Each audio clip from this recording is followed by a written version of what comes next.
Hello everyone. तो आज के हमारे वीडियो का टॉपिक है वन नेशन वन इलेक्शन।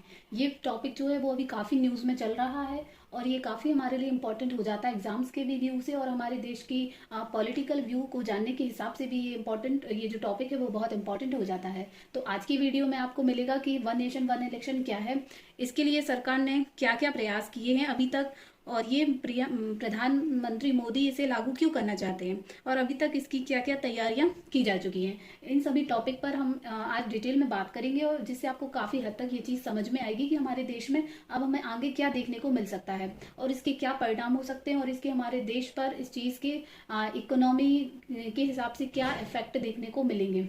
तो आइए हम वीडियो की शुरुआत करते हैं। और हमारे वीडियो को यदि आप पसंद करते हैं, यदि आपको अच्छा लगता है तो प्लीज़ हमारे चैनल को सब्सक्राइब करें, वीडियो को लाइक शेयर करें और अपना सपोर्ट हमेशा बनाए रखें। तो आइए हम जानने की कोशिश करते हैं। टॉपिक है वन नेशन वन इलेक्शन, यानी कि एक देश एक चुनाव। वन नेशन वन इलेक्शन सिर्फ चर्चा का विषय नहीं है बल्कि भारत की ज़रूरत है। हर कुछ महीने में कहीं ना कहीं चुनाव हो रहे हैं, इससे विकास कार्यों पर प्रभाव पड़ता है। ये कहना था प्रधानमंत्री नरेंद्र मोदी का। नवंबर 2020 में नरेंद्र मोदी एक सम्मेलन को संबोधित करते हुए उन्होंने ये बात कही थी और अब उनको लगता है कि अब ये चीज़ लागू करना ज़रूरी हो जाता है, इसलिए अब 18 से 22 सितंबर के विशेष सत्र में इस पर कोई बड़ा फैसला लिया जा सकता है। अभी कुछ दिन बाद ही इस पर विशेष सत्र का आयोजन होने वाला है, तो इसमें हमें देखने को मिल सकता है कि इस पर क्या फैसला लिया जा रहा है। और सरकार ने इस पर एक कमेटी भी बनाई हुई है जिसके अध्यक्ष रहेंगे पूर्व राष्ट्रपति रामनाथ कोविंद जी, इसके अध्यक्ष भी हो सकते हैं। नेक्स्ट टॉपिक है हमारा कि एक देश एक चुनाव क्या है। इसके बारे में भी हम जानेंगे डिटेल में कि एक देश एक चुनाव आखिरकार है क्या। तो भारत में फिलहाल राज्यों की विधानसभा और देश के लोकसभा चुनाव अलग अलग समय पर होते हैं।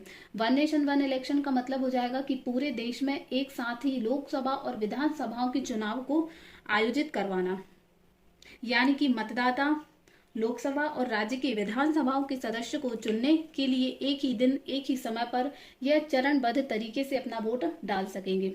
आज़ादी के पहले ये 1952, 1957, 1962 और 1967 में लोकसभा और विधानसभा के चुनाव एक साथ होते थे, लेकिन 1968 और 1969 में कई विधानसभाएं समय से पहले ही भंग कर दी गई। उसके बाद 1970 से लोकसभा भी भंग कर दी गई। इस वजह से एक देश एक चुनाव की परंपरा टूट गई। मतलब पहले हमारे भारत में भी ये कानून, ये रूल था इन 4 सालों में कि एक साथ ही चुनाव करवाए जाते थे, लेकिन 1970 से ये परंपरा टूट गई और तब से हर राज्य में अलग अलग चुनाव होने लगे।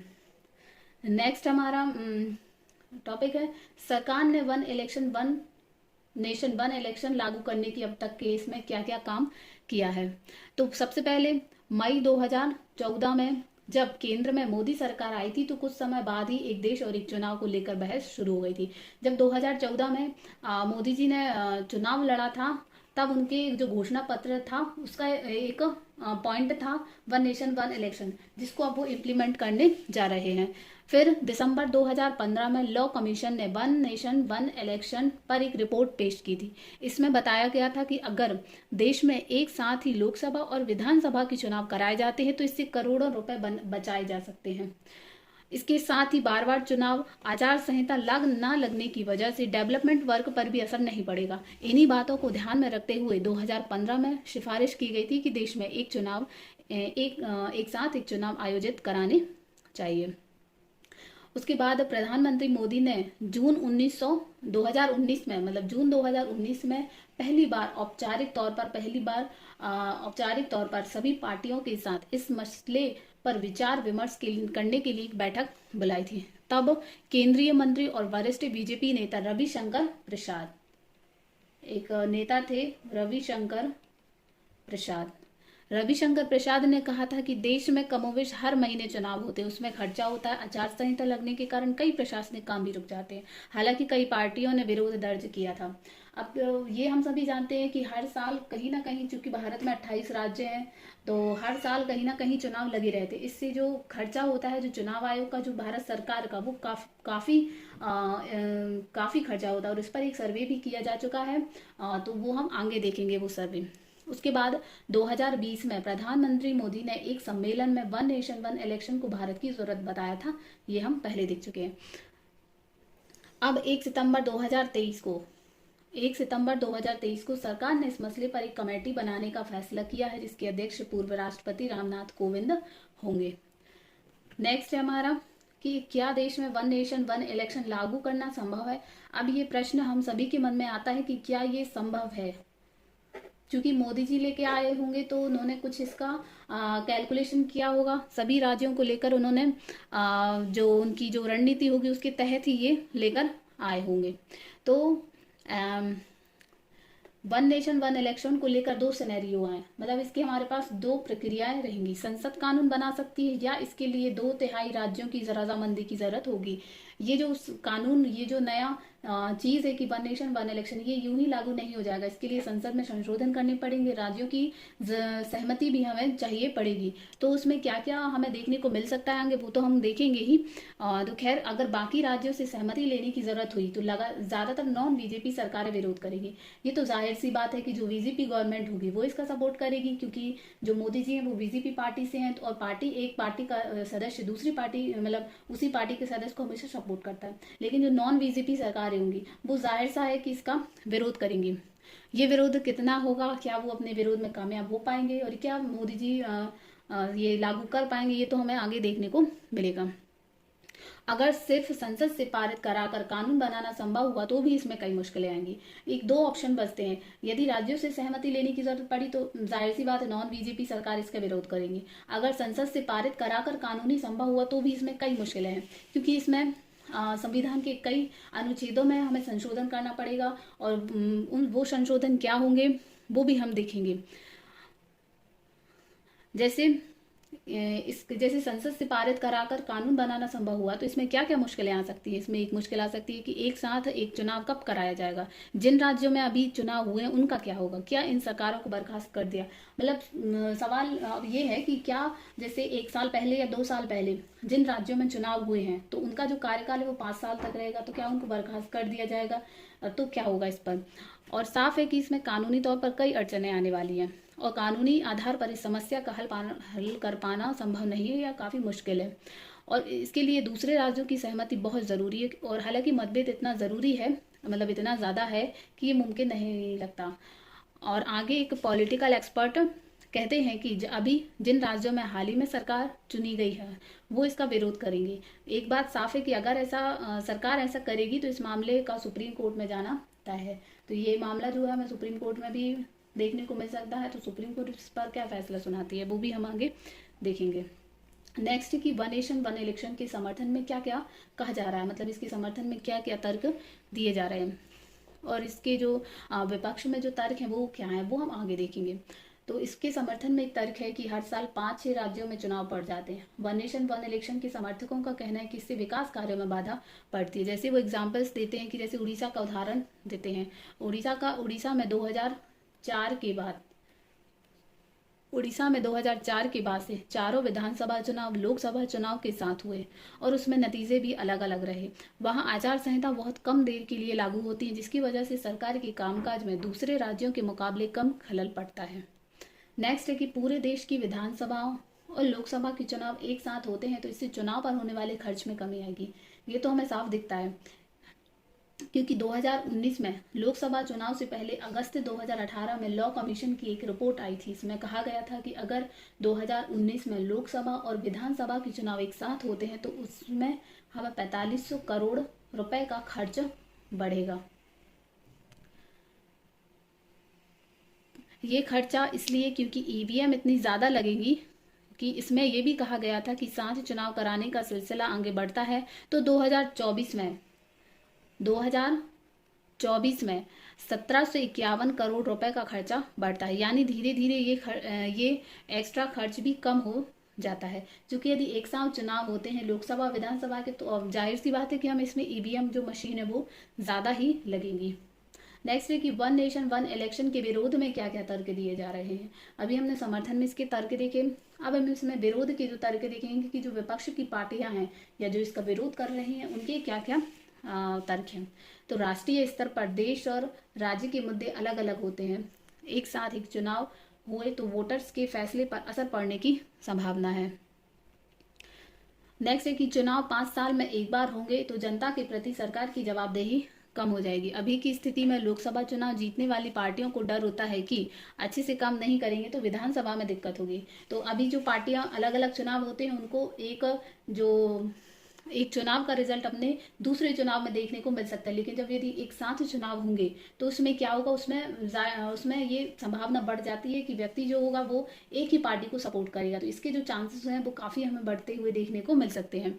एक चीज़ है कि एक साथ चुनाव कराने में तीसरी दिक्कत है कि अगर लोकसभा 5 साल से पहले भंग कर दी गई तो क्या होगा, क्योंकि अभी तक लोकसभा 6 बार 5 साल से पहले ही भंग कर दी गई, जबकि एक बार इसका कार्यकाल 10 महीने के लिए बढ़ा था। ऐसी स्थिति में तो फिर अलग अलग चुनाव होने लगेंगे। तो काफ़ी सवाल मन में आते हैं, काफ़ी सवाल उठाए जा रहे हैं इस चीज़ को लेकर। तो सरकार ने इस पर क्या फैसला लिया होगा ये भी हम आगे देखने को मिलेगा।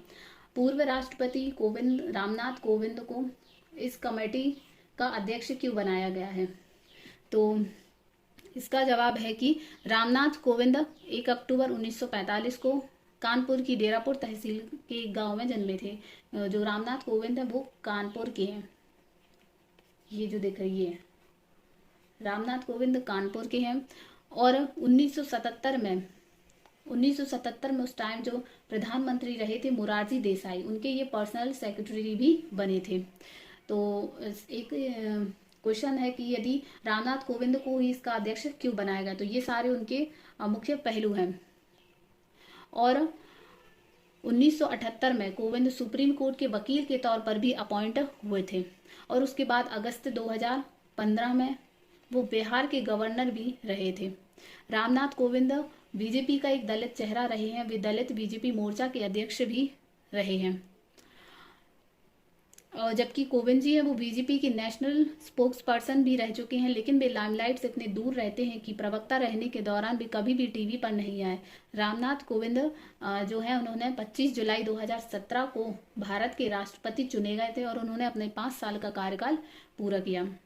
रामनाथ कोविंद की प्रोफाइल से पता लगता है कि उनके राजनीति और कानून उन्हें दोनों की समझ है। इसके अलावा मोदी सरकार से उनका काफ़ी अच्छा तालमेल है।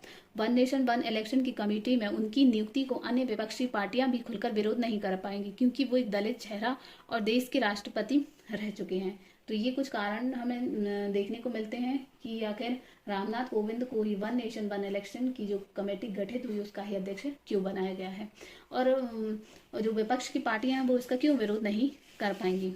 अब हम देख लेते हैं कि देश में वन नेशन वन इलेक्शन लागू करने की क्या प्रोसेस होगी, इसकी क्या प्रक्रिया होगी, कौन कौन से संशोधन हमें करने होंगे, कौन कौन से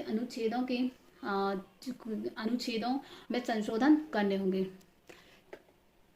तो लोकसभा और राज्यसभा चुनाव एक साथ कराए जाने के लिए संवैधानिक संशोधन करना पड़ेगा। साथ ही जो जनप्रतिनिधि अधिनियम और अन्य संसदीय प्रक्रियाओं में भी संशोधन करना होगा। आइए जानते हैं कि इसके क्या बदलाव करने पड़ेंगे। One nation one election bill लाने के लिए 16 विधानसभाओं का समर्थन चाहिए, क्योंकि यानी पहले देश के 16 राज्यों की इसके प्रस्ताव को पास कराना होगा। तो ये जो हमें विधानसभाओं का समर्थन चाहिए वो 16 राज्यों की विधानसभाओं का हमें समर्थन चाहिए। उसके बाद ही हम इस प्रस्ताव को पास कर पाएंगे या पेश कर पाएंगे। यह बिल जन प्रतिनिधि अधिनियम 1951 के तहत ही लाया जा सकता है। इसमें बदलाव करना होगा। साथ ही संविधान के अनुच्छेद 83, 85, 172, 174 और 356 में 2/3 बहुमत के साथ संशोधन करना होगा। तो ये जो सारे अनुच्छेद हैं इनमें हमें 2/3 बहुमत के साथ, मतलब इसके 2/3 बहुमत के साथ इसमें हमें संशोधन करना पड़ेगा। विधि आयोग के अनुसार वन नेशन वन इलेक्शन के प्रस्ताव से संविधान के अनुच्छेद 328 साथ ही इसके 328 पर भी असर पड़ेगा। इसके लिए अधिकतम राज्यों का अनुमोदन लेना होगा। संविधान के अनुच्छेद 368 एक अनुच्छेद है 368(2) के अनुसार ऐसे संशोधन के लिए न्यूनतम 50% राज्यों के अनुमोदन की जरूरत होगी। इसलिए इस मामले में सभी राज्यों की विधानसभाओं से अनुमोदन लेने की जरूरत पड़ सकती है। और 30 अगस्त 30 अगस्त 2018 30 अगस्त 2018 में न्यायमूर्ति BS चौहान की अध्यक्षता वाले विधि आयोग ने भी कहा था कि संविधान के मौजूदा ढांचे के तहत देश में वन नेशन वन इलेक्शन नहीं करा सकते। इसके लिए संविधान का जन प्रतिनिधि अधिनियम 1951 में बदलाव की जरूरत होगी। इसके अलावा लोकसभा और विधानसभा के संचालन के लिए बने नियमों में भी संशोधन की आवश्यकता पड़ सकती है। तो ये भी कराना काफ़ी मुश्किल काम है मोदी सरकार को। तो देखते हैं कि अब मोदी सरकार अभी जो विशेष सत्र होगा उसमें क्या फैसला लेती है उस पर, तो वो हमें देखने को मिलेगा। अब एक सर्वे है कि क्या कहता है सर्वे। एक सर्वे के अकॉर्डिंग यानी कि IDFC संस्थान के 2015 में किए गए एक सर्वे के हवाले से बताया गया है कि अगर एक साथ चुनाव होते हैं तो 77% यानी कि 77% संभावना है कि मतदाता राज्य और विधानसभा में एक ही राजनीतिक दल या गठबंधन को चुनेंगी। वहीं चुनाव 6 महीने के अंतर पर होते हैं तो केवल 61% मतदाता एक पार्टी को चुनेंगे। तो इससे हमें साफ पता चलता है कि यदि एक साथ में चुनाव होते हैं तो एक ही पार्टी को चुनने की जो संभावना है उसका परसेंट काफ़ी बढ़ जाता है। और यदि अलग अलग समय पर चुनाव होते हैं तो हमें जो पहले चुनाव हुआ है उसका रिजल्ट हमें मिलता है, इसलिए हम फिर दूसरी बार जो चुनाव होते हैं उस पर हम उसका इफेक्ट देखने को हमें मिल सकता है। लेकिन यदि एक साथ चुनाव होते हैं तो इसकी संभावना काफ़ी कम हो जाती है। तो ये था आज का topic one nation one election के बारे में, जो हमारे लिए काफ़ी इंपॉर्टेंट है। तो आप भी कमेंट करके बताइए कि आपको ये जो वन नेशन वन इलेक्शन है कहाँ किस हद तक सही लगता है, और अपने विचार भी पेश कीजिए आप अपने कमेंट में, हमें आप अपने विचार बता सकते हैं। तो यही था आज का वीडियो। यदि आपको पसंद आया तो प्लीज़ हमारे वीडियो को लाइक करें, शेयर करें एवं चैनल को सब्सक्राइब करें और अपना सपोर्ट बनाए रखें। Thanks for watching. Thank you.